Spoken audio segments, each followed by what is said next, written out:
Buenas noches y bienvenidos como siempre a Sala de Prensa de Caracol Ahora.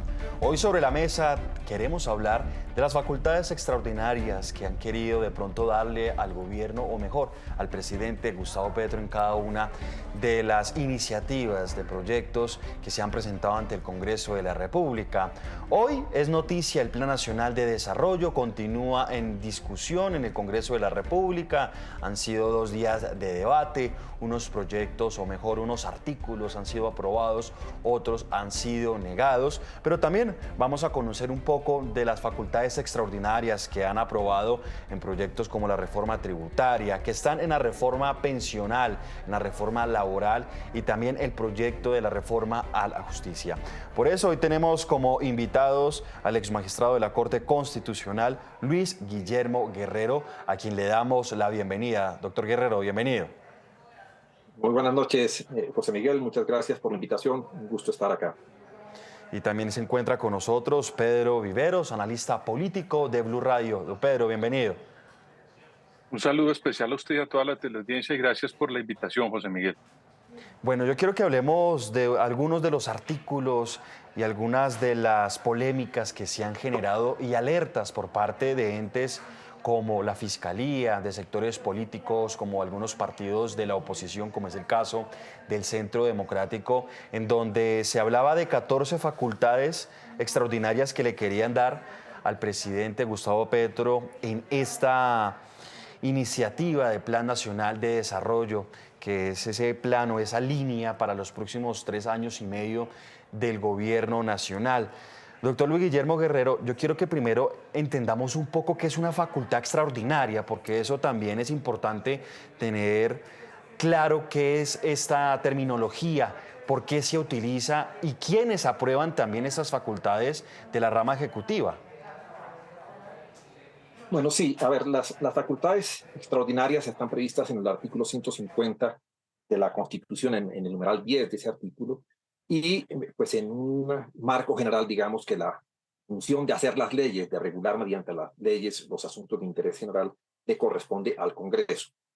Y, sin embargo, la Constitución contempla la posibilidad de que en ciertos casos se le confieran facultades para que sea el presidente de la República el que expida normas con fuerza de ley. Esas son las llamadas facultades extraordinarias que, entre otras cosas, la Constitución de 1991 buscó limitar, porque si ustedes recuerdan o tienen presente que antes del 91, dos de las críticas sobre los elementos que había era, por un lado, las facultades de excepción, estado de sitio, que permanentemente el gobierno emitía normas con fuerza de ley por vía de estado de sitio, y la otra eran facultades extraordinarias que se le conferían muy ampliamente sobre todo tipo de materias. Entonces la Constitución del 91 quiso limitar esa posibilidad para convertirla en verdaderamente excepcional, que para ciertos casos se puedan conferir este tipo de facultades, el gobierno las solicita al Congreso y el Congreso, por una mayoría calificada,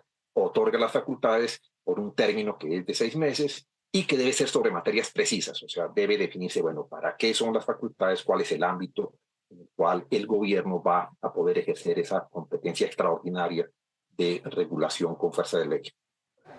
Después de esta aclaración, don Pedro Viveros, hablemos de algunos de los artículos que se han venido aprobando.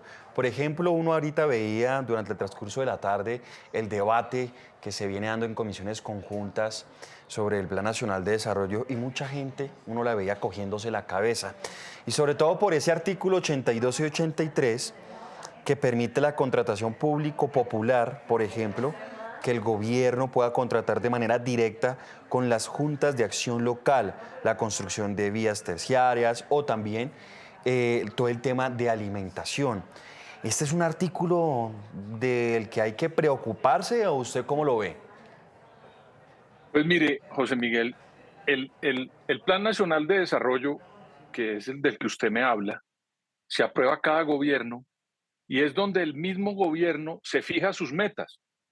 Es decir, que al final de los 4 años, nosotros los colombianos tenemos como guía para criticar si el gobierno cumplió o no ese Plan Nacional de Desarrollo. Ahora, lo que pasa es que normalmente a ese plan de desarrollo le meten una cantidad de cosas en el trasegar del mismo plan, en la aprobación del Congreso, Y aquí en Colombia nosotros adolecemos de hacer ese corte de cuentas sobre el Plan Nacional de Desarrollo al final de los gobiernos. Nos quedamos más con las encuestas y con otras cosas. Dicho eso, el presidente Petro, dentro de su plan, dentro de su campaña, siempre dijo que iba a trabajar con los sectores comunales y los sectores comunitarios y los sectores populares. Entonces creo yo que en este caso, pues el presidente Petro no está engañando a nadie y está llevando al Congreso para que le aprueben algo que prometió en su campaña. ¿Qué debería ocurrir? Que aquellos que se lo van a aprobar, si se lo aprueban, tienen que ser suficientemente estrictos en la aprobación para que no queden, por decirlo de alguna manera, algunos espacios donde se pueda superar esas facultades extraordinarias. Y eso está clarísimo y reglado. Ellos no pueden hacer más cosas de las que autoriza la Constitución en ese artículo de las facultades extraordinarias. Pero tengo entendido que en las negociaciones que se han dado en el Parlamento colombiano hay, digamos, un deseo de ponerle una especie de corset y no dejar que eso sea tan laxo como lo querían algunos miembros de la bancada del gobierno y del gobierno del presidente Petro, José Miguel. Doctor Guerrero, ya pues se levantó la sesión en el Congreso de la República, se levantó sobre las 3 de la tarde, continúa mañana la discusión, pero uno de esos artículos que no logró pasar, por lo menos en estos dos primeros debates en comisiones conjuntas, era el artículo 160 que le otorgaba al presidente facultades extraordinarias para regular condiciones especiales de reclusión para integrantes de comunidades y pueblos indígenas. ¿Qué podemos decir de este artículo? Pues que el gobierno lo puso y quería que el Congreso de la República se lo aprobara.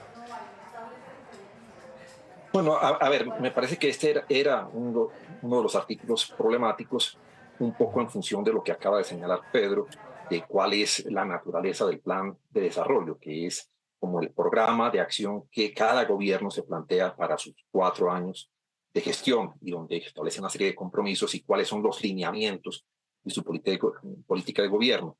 En este artículo 160, pues en realidad lo que se estaba regulando era una competencia que desde la Constitución del 91 se confirió, que tiene que ver con el tema de las jurisdicciones, la autonomía de las jurisdicciones indígenas, y que pues requería una labor de articulación, pero que es una regulación que uno vería como de carácter permanente, no limitada a ese horizonte de 4 años, ni el desarrollo de un plan de desarrollo, valga la redundancia, sino el desarrollo de una competencia constitucional.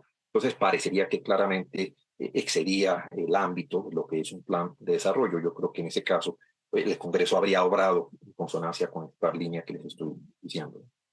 Para ir cerrando, don Pedro, ya el capítulo del Plan Nacional de Desarrollo, porque son muchas las facultades extraordinarias que de pronto han estado sobre la mesa del Congreso de la República, unas se han aprobado, otras no. Quiero que toquemos la creación de los fondos, que cada gobierno, como usted lo mencionaba, ha venido creando sus fondos. En esta oportunidad, el gobierno, la administración del presidente Gustavo Petro, le apuesta a crear el Fondo de Cuenta del Ministerio de Deporte, el Fondo Colombia Potencia Mundial de la Vida y el Fondo para la Igualdad y la Equidad. Obviamente ha salido la oposición, sectores políticos y sociales a manifestar que esto sería de burocracia, de empezar a repartir pues, recursos, más empleos. ¿Usted cómo ve la creación de estos 3 fondos adicionales a los que ya existen? Pues mire, José Miguel, yo en esto quiero ser lo más, es que en esta época de tanta polarización y de tanta cosa en los medios y en la política, yo prefiero como ser en esto un poco prudente y mirarlo desde el ámbito de de las políticas públicas. Yo creo que el presidente Petro fue elegido con un mandato de unos sectores que habían estado excluidos, unas personas que estaban reclamando ampliar muchos espacios en la sociedad. Y en eso, yo, por ejemplo, no quisiera decir mi voto, pero fue en blanco, yo no voté por ninguno. Y en eso quisiera ser muy claro para decirle lo siguiente. Pues el presidente Petro, en el ejercicio del poder y de su mandato, tiene que trabajar por el plan y por la gente que lo apoyó, como hizo Iván Duque en su gobierno anterior. Iván Duque lo eligieron para parar y frenar los acuerdos de paz. Ese fue el mandato de Iván Duque. que a unos no nos gustan, a otros sí, es otro rollo, pero él hizo eso por lo que lo eligieron, porque había ganado el no, recuerde usted, y esto detuvo ese proceso porque ese era el mandato. Hoy Petro tiene un mandato y ese mandato tiene que hacerlo efectivo. Lo que tenemos que hacer los colombianos, que estamos mirando el trasegar de la política, es ver si él cumple con esas expectativas dentro de este plan y si los recursos que él está planteando los tenemos como sociedad y los podemos utilizar, José Miguel. Porque a veces yo siento que el gobierno del presidente Petro le podría a un aducir que está abarcando demasiado y de pronto el que mucho abarca poco aprieta. Pero yo insisto que esto prefiero yo dejárselo al análisis de las políticas públicas porque esos fondos él los prometió en campaña, José Miguel. No, y lo que usted decía, Pedro, y es, cada gobierno ha venido creando fondos a su conveniencia en el buen sentido de la palabra, dependiendo de la demanda de sus electores y la demanda de la situación del país. Y bueno, ese argumento lo comparto porque pues sí ha generado malestar en algunos sectores políticos que han venido, pues obviamente, Pero marcando José su Miguel, posición. Sí, señor. qué pena yo le digo esto y qué pena con nuestro magistrado, a quien le mando un saludo muy especial. Eh, José Miguel, es que ese gobierno de Petro tiene que causar lo que está causando. Es que yo no entiendo cómo la sociedad creía que esto, la llegada de Petro y de este gobierno iba a ser como, no sé, un Juan Manuel Santos 3 o un Uribe 3, no, o un Duque 2, no, esto era otra historia y eso ofrece un estrés en la vida política de toda suerte. Entonces yo creo que también tienen el derecho a hacer la oposición, pero un gobierno como el de Petro tenía que causar el estrés que está causando en la sociedad, José Miguel. Sí. Magistrado, ¿de pronto quiere opinar algo sobre el tema? Sí, señor, adelante. Sí, yo meto la cucharada allí porque empezaría por decir que estoy de acuerdo con Pedro en la aproximación de que efectivamente el gobierno de Petro tiene que buscar materializar aquello que prometió en campaña y lo que es o pretende ser su programa de gobierno. Pero lo que sí quisiera yo destacar es que la institucionalidad colombiana está prevista para que no necesariamente quien gana las elecciones pues, puede hacer tabla rasa con lo que hay y ir avante con lo que él considera que debe ser el desarrollo del país, sino que hay unas instancias de control, una de las cuales es precisamente el Congreso, y entonces al Congreso le corresponde valorar lo que se propone por el gobierno, matizarlo, corregirlo o inclusive negarlo. O sea, una cosa es lo que se propone y otra cosa es lo que se logra en estas instancias. Y para poner un ejemplo, a mí me parece que hubo sí una muy clara transformación entre lo que fue la propuesta en materia de facultades extraordinarias que traía el proyecto del gobierno y lo que quedó consignado en la ponencia para primer debate. Es una cosa que, por un lado, restringe el número de facultades que se conceden y, por otro, las acota, las hace mucho más precisas y delimitadas. Pues, por ejemplo, ahí hay una actuación del Congreso en esa dinámica de control. Y adicionalmente a ese control que hace político, que hace el Congreso, pues está también el control que le corresponde hacer a la Corte Constitucional cuando quiera que, por ejemplo, se incorporen en el plan de desarrollo asuntos que no tengan que ver con el plan de desarrollo o cuando se confieran facultades extraordinarias en términos que excedan aquellos que están previstos en la Constitución. Ahora, yo quisiera complementar esto con el señalamiento de algo que usted señaló o indicó al principio de esta conversación, es que pues el gobierno ha presentado una serie de reformas en una serie de campos muy sensibles, la salud, las pensiones, laboral, política, y en todas ellas además viene acompañada de solicitud de facultades extraordinarias, y yo diría que eso limita un poco la capacidad deliberativa en la medida en que se satura el escenario tanto político como la opinión pública nacional con una variedad tan amplia de temas. Y no hay capacidad para digerirlo suficientemente para hacer el debate con la profundidad que requiere en temas tan sensibles. Entonces, si a eso se le suma la circunstancia de que se piden estas facultades extraordinarias, pues yo diría que se resiente un poco o eventualmente mucho, ese escenario deliberativo que es propio de las democracias. Doctor Guerrero, don Pedro, cambiamos de página. Hablemos ahora de lo que se radicó durante el transcurso del día, esta tan sonada reforma pensional.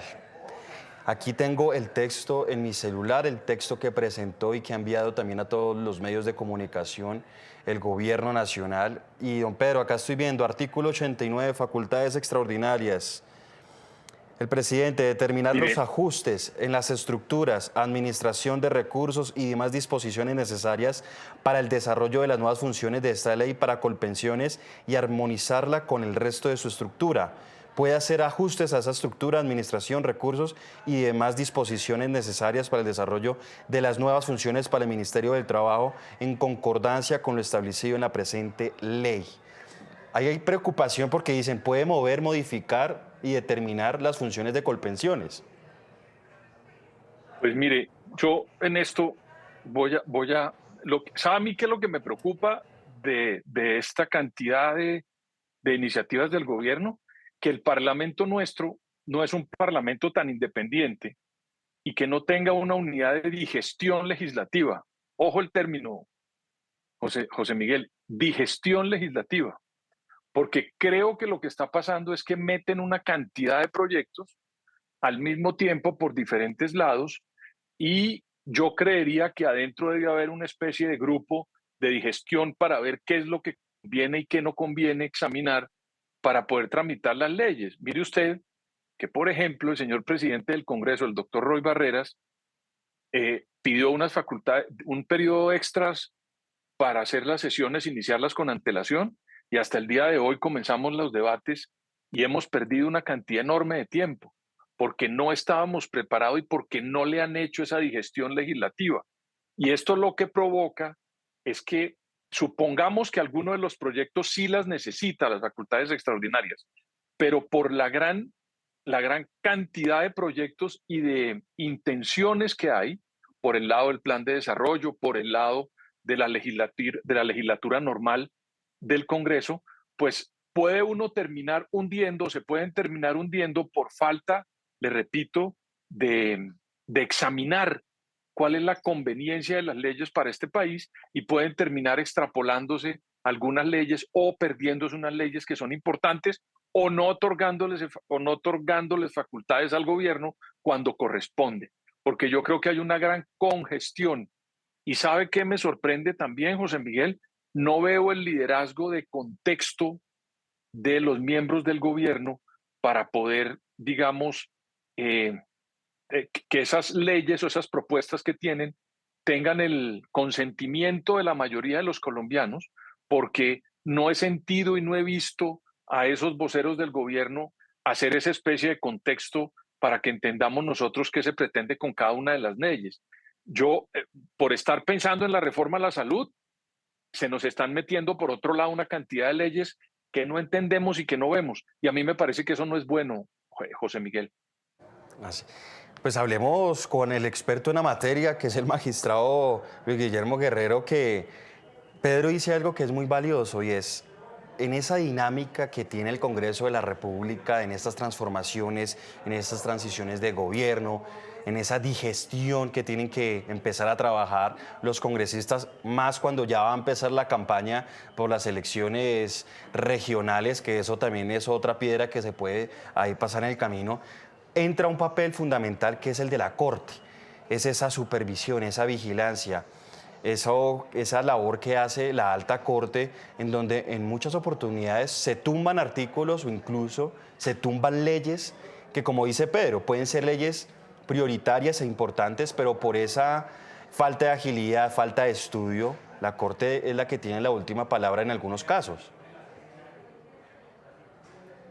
Sí, bueno, el papel de la Corte es primordial dentro de esta estructura de frenos y contrapesos que está prevista en la democracia para controlar, evitar los abusos, las desviaciones del poder. Y en esta materia, la Corte obra en dos momentos. Uno, cuando valora las facultades extraordinarias, porque la Corte podría conceptuar que conferir ciertas facultades extraordinarias excede el ámbito de la previsión del artículo 150 de la Constitución, y entonces desde el principio la Corte dice nuestras facultades no. Pero un segundo escenario es también el de los decretos leyes que se expidan con base en esas facultades, porque esos decretos a su vez no pueden exceder el ámbito de las facultades. Recordemos, la legislación le corresponde al Congreso y el gobierno puede ejercer esa facultad excepcional legislativa, pero en ese ámbito restringido. Si se sale de ahí, también la Corte podría ejercer un control. Entonces, ahí hay un guardián, digamos, de la Constitución, y hay la confianza de que la Corte cumple, y ha cumplido y seguirá cumpliendo esa tarea de vigilancia para asegurar esa vigencia de la Constitución, que entre otras cosas, y volviendo un poco al escenario ese de que pues el que gana gobierna, pero lo cierto es que aquí hay una opinión fragmentada, digamos, dividida casi que 50-50, y que pues quien no está en el gobierno tiene también derecho a que se preserven el marco constitucional que rige la actuación del gobierno, y dentro de ese marco los controles institucionales, tanto en el ámbito político, que es el Congreso en el que estamos ahora, pero también en aquel que le corresponderá en su momento la Corte Constitucional. Bueno, se nos empieza a agotar el tiempo, esto pasa rapidísimo, son muchos temas, muchos argumentos, posiciones, pero yo quiero finalizar con una pregunta para ambos y muy corta, y es hablar de las que se quieren aprobar y las que ya se aprobaron. Por ejemplo, se quiere en el proyecto de humanización y modernización del sistema penitenciario y carcelario facultades extraordinarias para el presidente para intervenir el IMPEC y la USPEC. En la reforma tributaria se facultó ya y le dio esas facultades al presidente para regular la gestión del talento humano de la DIAN y la posibilidad de expedir un régimen de decomiso de mercancías. Y en los ministerios de la igualdad se le facultó al presidente integrar el sector de la igualdad con entidades vinculadas a esa creación del Ministerio de la Igualdad. Y ahí también cabe, don Pedro, iniciemos con usted como para seguir con el orden, el tema de ese decreto de tomar la regularización de los precios de la energía y de los servicios en el país, que eso la Corte también la suspendió, y usted me corrige. El Consejo de Estado. El Consejo de Estado, exactamente. Yo le voy a decir lo que yo veo. Yo creo que se necesitan en muchos escenarios las facultades extraordinarias para el presidente. Y a mí me parece que, por ejemplo, estoy viendo que en la DIAN están cumpliendo a cabalidad los 6 meses que le dio la reforma tributaria al presidente para esas facultades, y todos los días uno ve al director de la DIAN y a toda esa gente promocionando los cargos que hay que proveer para poder tener el manejo impositivo de una manera mucho más clara en el país.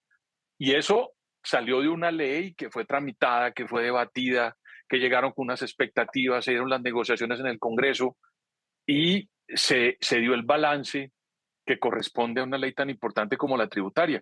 Pero esas facultades de ese tipo de reformas, yo creo, y a mí me parece que son más convenientes, mucho más sensatas con nuestro desarrollo político y legal, que aquellas que pretenden meter vía el Plan Nacional de Desarrollo. Yo creería, o mejor dicho, como demócrata o como un simple ciudadano, le tengo muchas más cercanía, sin ser abogado, a esas facultades que están dentro de una reforma a uno de los sectores, y le tengo más temor a las que meten dentro del Plan Nacional de Desarrollo, porque allá adentro, le repito, cuando se mete ese plan, comienzan a colgarle una cantidad de cosas, porque, le repito, es como el escenario donde el gobierno se vuelve manguiancho y comienzan a meter una cantidad de cosas a los diferentes sectores.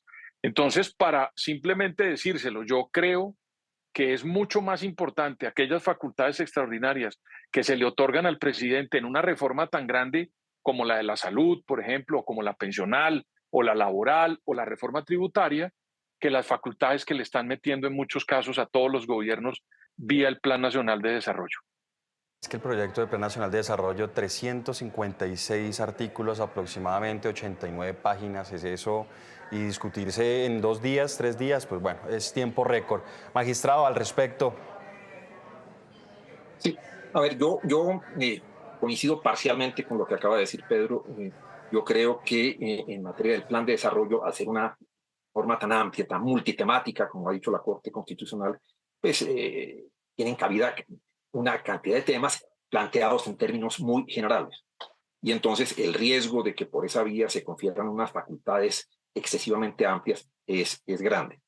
La Corte ha avanzado muchísimo en su jurisprudencia, tanto en relación con la ley del plan como con la ley de presupuesto, para señalar que esas leyes tienen unos objetivos muy claramente demarcados y que no son el mecanismo o el instrumento para que ahí se meta todo lo habido y por haber y que aprobemos de una vez una serie de cosas y menos a un conjunto de facultades extraordinarias que tengan esa connotación tan amplia. Las leyes especiales, como podría ser la salud o la pensional, pues en ese caso uno pensaría que las facultades están mucho más circunscritas. Pero en ese ámbito sí me preocupa que cuando se trata de adelantar reformas estructurales como las que se están proponiendo, con muy clara polarización en el país, o sea, hay unas opiniones muy divergentes sobre los contenidos en materia de la reforma a la salud que ya está en debate o presentada y la reforma pensional que se acaba de erradicar. La idea de que se confieran esas facultades genera alarmas o sospechas en la medida en que sobre temas tan sensibles y de tan gran incidencia como estas que estamos hablando, se confieran facultades que le permitan al gobierno profundizar unas transformaciones que queden insinuadas apenas a nivel de la aprobación legislativa. Pues yo creo que en eso el Congreso tiene que ser muy responsable en la evaluación del grado de precisión y, diría yo, inclusive del carácter operativo que tengan esas facultades orientadas a permitir que lo que se haya aprobado en el Congreso se pueda ejecutar adecuadamente, pero sin que la facultad vaya más allá a permitir la adopción de definiciones por parte del Ejecutivo, que sería una facultad excesivamente problemática al transferir esas decisiones de temas sensibles a un escenario no deliberativo como es el del gobierno, porque la gran diferencia entre el proceso que se cumple en el Congreso es que hay participación de todos los partidos, la opinión pública está vigilante, en cambio el gobierno pues actúa en escenario cerrado y expide los decretos. Entonces en estos temas se requiere esa deliberación pública amplia y profunda de todos los temas. Pedro Viveros, muchas gracias por estar con nosotros en Sala de Prensa. Un saludo especial, muchas gracias por la invitación, José Miguel. Es magistrado de la Corte Constitucional Luis Guillermo Guerrero, muchas gracias por estar con nosotros aquí en Sala de Prensa. Bueno, José Miguel, muchas gracias por la invitación. Gusto saludarlo y a teleaudiencia. Y a ustedes también muchas gracias por estar conectados con nosotros. Continúen con toda la programación de Caracol Ahora. ¡Feliz noche!